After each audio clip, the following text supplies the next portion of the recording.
Hadi 17,5. Hayırlı olsun.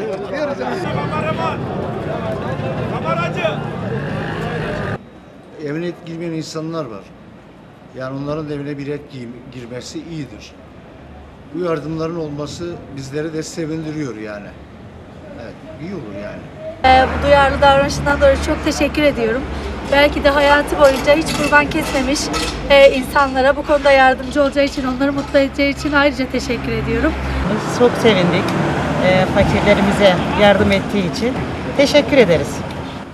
Allah razı olsun.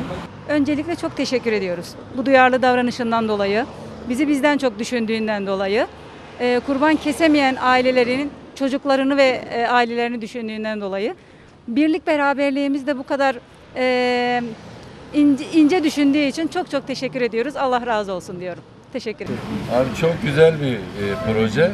Bundan önceki pandemide de sevindirdi çoğu fakir vatandaşlarımızı, esnafımızı.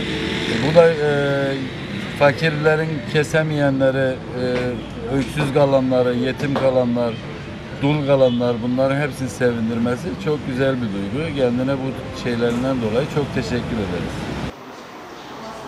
Evet, Şahin Bey ilçemizde yaşayan ihtiyaç sahibi 7.000 ailemize Kurban Bayramı öncesinde 2.000 TL her ailemize sosyal yardım sağlıyoruz. Buradaki amacımız Kurban Bayramı öncesi gerek kurban almak isteyen vatandaşlarımızın bu ihtiyacını karşılamak, gerekse evinin ihtiyaçlarını karşılamak, bayramlık hazırlıklarını yapmak üzere bu nakdi yardım desteğini sağlıyoruz.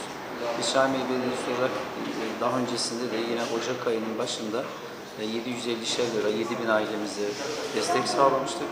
Mart ayında da 1000'er TL yine pandemi sürecinde destek sağlamıştık.